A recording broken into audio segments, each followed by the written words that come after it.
I'm Sun, and you're listening to Sun's Legend. How have you all been lately? Saigon has been experiencing a mix of sun and rain these past few days, and my mood has been much the same. I'm really happy that I've had more time to spend with friends recently eating out, chatting, and confiding in each other. Just yesterday, we went painting together, and then we came back to my place and talked from 9 p.m. until almost 1 a.m. We just sat there with a few glasses of water, talking and completely losing track of time. When I finally checked my phone, I realized how late it was. One of the things we talked about was friendship, friends, and especially those long-term relationships that sometimes we maintain and nurture purely out of habit. Even if they make us feel tired or sad at times, they're still there. That's because habits are incredibly hard to change. A habit can be both a friend and a foe. How can we control them and make the right choices in life? I've talked a lot about the importance of good habits, haven't I? But actually, breaking bad habits is incredibly difficult, much harder than forming new ones. If we feel like life isn't quite going the way we want, it might be because some stubborn bad habits still exist in our daily lives, habits that are very hard to change. And if those bad habits don't leave, we won't have space for new, better habits to emerge. It's similar to relationships.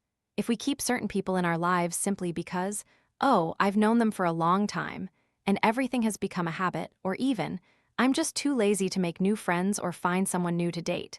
So we just maintain these habitual relationships. Is that really good for you? Is it truly nurturing your life? That's a question we need to ask ourselves. I remember when I was a student, I absolutely loved watching K-dramas. Long series, and once I started, I had to watch them all the way through, so staying up late every night to watch shows was completely normal. And back then, when we were young and in love, texting until midnight was also very normal.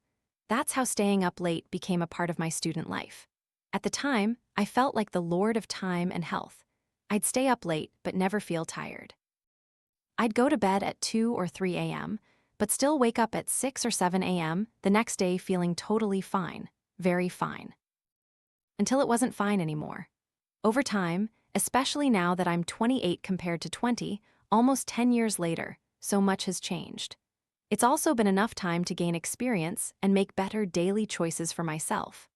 The point here isn't just about what I asterisk like anymore, but about what I need to do for my well-being, from waking up early to cook and sometimes exercising too.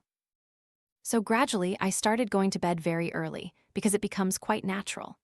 When you've worked a lot throughout the day, waking up early, cooking, going to work, doing everything, by the time you get home and rest a bit, around 10:30, or 11 p.m., you already feel exhausted and want to sleep. Our bodies are very smart. Over time, they adapt and respond to the new habits you choose. Even though I found it incredibly hard to go to bed early before, eventually, the things I felt I needed in life became more important, so I made the choice. Sometimes you ask, how do you break bad habits? I think it's about being decisive. We need decisiveness in life. Lingering, being indecisive, not making a firm decision, that's incredibly difficult. Once you are decisive, you'll need to be patient with the goal you've set and maintain it every day. The important thing is, that's it. The secret is simply there. A habit can be a very good friend if it serves your personal benefit, helping you grow and improve. But a habit can also be an enemy when it negatively affects you. Sometimes, you don't even see the negativity because it just festers within you every day, slowly, over time. It's like a toxic relationship. Reflect on yourself and look at the relationships around you. Are there things you're holding on to out of habit, even though they're not what you truly want or what's truly good for you? Now, I think what has changed me a lot recently is that I've become more flexible. I view things with more openness and ease. I'm open to new habits, new friends, all new things, and willing to objectively assess what's not working well in my life. I'm not saying everything in my life is 100% perfect. I'm not sure it is. But I just evaluate it every day. One thing I always tell myself is that adaptability is the most important thing. Adaptability is our strength. Humans have an innate survival instinct, and in every different environment, we will always thrive if we have the ability to adapt. I spent 18 years growing up in central Vietnam, 4 years in the north, and 6 years in Ho Chi Minh City. Friends often tell me, "Oh, you seem like a good conversationalist," because it seems I can dance to any tune. I can chat with any group of friends of any age from any profession. I think the key thing there is adaptability. When we enter a new group of people or a small society within your company, for example, they might not be 100% like you. Sometimes you'll need to adapt because your main goal is to exist happily and comfortably, isn't it? Yet, sometimes you can't choose your living conditions or environment. If we cling to the habit of saying, I have to be this way, I have to be that way, I have to be friends with a certain type of person, I have to be in a certain space to survive, that will make you very tired. So, if we prioritize adaptability a little more, it will be better for you. Adaptability sometimes means forming habits that suit your living circumstances and everything around you. If it suits you, it's good. If it doesn't, it's bad. You can distinguish good and bad habits in life based on how well they fit your situation. We don't necessarily have to rigidly stick to a habit when our current living circumstances don't align with it. For instance, let's say you're used to eating healthy, buying only organic vegetables. But recently, you lost your job and have been unemployed for 3 months. Organic food is usually quite expensive. At this point, we need to immediately flip the adaptability switch. We might buy cheaper fruits and vegetables because we're not earning as much money as before. We need to adapt. Another example, if you go abroad to study, you enter a new environment with people from all over the world. But you cling to the habit of, oh, I only make friends with Vietnamese people. I only talk to people I'm familiar with. Then, sometimes you'll miss opportunities to expand your relationships and gain more diverse perspectives and viewpoints by getting to know people from all corners of the globe. When you've immersed yourself in an international environment, but your habits are still those from when you lived in your hometown, it becomes a limitation for you. And at times, you feel incredibly lonely in a foreign land. Is it possible that sometimes it's because we're not open enough to make friends, not confident enough to chat, or too dependent on the old environment and not adaptable enough to the new one? I'm not saying it's your fault or anyone else's fault. This is just a perspective for us to consider because the choice is yours and sometimes we need to adapt to fit in. Of course, when you feel you absolutely cannot adapt, you can always choose a different environment, right? But in life, we don't always have the opportunity to change our environment quickly and easily. Recently, I've been wanting to change my camera. I want to switch from Canon to Sony. I've owned quite a few cameras before, but now I just want to simplify everything and use only one camera. The current Sony lens doesn't fully meet my needs, so I bought a new lens, researched it, studied it, and bought it to see how it would suit me. But actually, it's not easy to immediately change the habit of switching from one camera to another.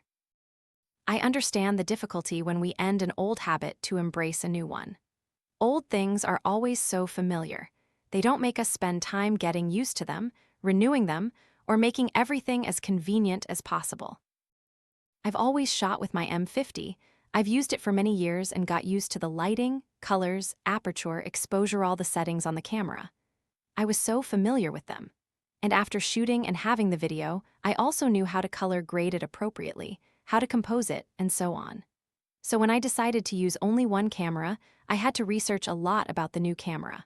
Before, I mainly used this Sony for travel because it's very compact. It's a Sony ZV-E10 that a friend bought for me from the Netherlands. I really like it. It's just that I've been too used to using the Canon M50. So, switching to something new will take a lot of time, and I was very hesitant about that. Lately, I've started using it more often because I know I can't delay it any longer. I have to get used to this camera. I'll likely sell the Canon M50. If you're interested in purchasing my used items, I'm clearing out quite a few products that are still very new and in excellent condition, like an iMac, a laptop, and several cameras. I wanted to pass on these items that I truly cherish and love to someone who needs them. And you know what? After shooting a few videos with this Sony camera, I wished I had started using it sooner. It's actually quite convenient because now I only need one camera, I can switch between two lenses, and shoot more comfortably. Before, using both Canon and Sony was much more inconvenient. And after getting used to this camera, I found it's not too difficult to use, just as simple and easy as the Canon M50. Before using it, I had a lot of reservations like, oh my goodness, I'm so used to the other camera. Now I have to get used to a new one? but anything new eventually becomes familiar, doesn't it? And sometimes, the new things that come into your life might actually be better for you. And there's one thing I believe will make your life tired and dependent: when you can't live without owning something. When you're used to a life of abundance, too accustomed to staying in five-star hotels and expensive resorts, and then one day you return home to visit your grandparents and sleep one night on an old, creaky bed, you feel like you can't possibly live there. You can't even sleep there. Or when you're too used to meeting up daily, eating and drinking with friends or a specific person, and you feel like you can't live or exist without seeing them. That makes you weak and dependent. You become immersed in feelings and images of the other person, the one you love, and you only wish to see them every day. Without them, you feel like you can't live normally. Is this perhaps how guys try to win over girls? By being present as much as possible, by her side as much as possible, until he becomes her habit, the person she cannot live without. Life is always in motion. No matter what, the sun will set and then rise again. Even if you want to stand still, no one ever truly stands still. We are all moving, shifting. Our hearts are beating, our blood flows, our breath, everything is in motion. We ourselves will feel more comfortable when we prioritize adaptability to suit our circumstances and environment. A habit can always be a friend, and it can always be an enemy. Learning to adapt will help you master yourself, master your life much more. Adaptability here means that whether you have a partner by your side or not, you are still here with your life. You have many things to do, many things to focus on. When he has time, he'll be by your side. When you have time, you can also arrange to be by his side. Love is just an added flavor. It's fine without it and good to have it, but it's not something indispensable in life. It's similar to earning money. If you're too dependent on money and always have to earn a very, very large sum, then that comes with life's pressures and financial dependence. When your monthly expenses are too high, you're forced to work hard to earn money. Instead, when you earn a lot of money, you can spend freely. When you earn less, we can adjust our spending habits a bit, save more, buy cheaper things, and that will make you feel lighter. And no matter where you are, you'll be able to live. Loneliness? Loneliness only occurs when we yearn for something we don't have. For example, love. When you have a crush on someone, you'll feel much lonelier than when you're single and not interested in anyone at all. Is that true? Ask yourself if it's correct. You're not as lonely as you think. It's just that you're dependent on habits like needing to meet this person or that person, needing to always have conversations, needing to always be close to those around you. But when you're no longer dependent on that, you're very comfortable. You don't necessarily have to always meet familiar people. You can perfectly talk to a security guard, a taxi driver, someone you meet by chance. Suddenly, you'll find friends always around you. Everyone around you can become a friend, anyone can chat. And from there, you feel, I'm not lonely, because I'm here, and I will adapt, I will be comfortable, I will easily make new acquaintances. I will see everything as natural and open my heart more to adapt to everything that happens in life. And when you adapt, you also focus more on yourself. You focus more on your feelings, thoughts, and inner self. You listen to yourself. How do you feel in this environment, this situation? How do you feel with this person? What do you want in a relationship, and what do you need to do to have a better relationship? We are young. We are not always right, my friends. We are often clearly wrong and sometimes don't even realize our mistakes, so we just keep going in circles. Many times when I talk to my friends, it's very hard to make them see their own mistakes. The truth is, we can't change anyone's life. When I make podcasts like this, it's not with the intention of forcing you to change, but we always need to look back at ourselves, Always look back at our mistakes, what's not right about us, what's not good, so we can change, adapt, and do better. If we stubbornly believe we are right, always right, never wrong, then there will be no lessons to learn.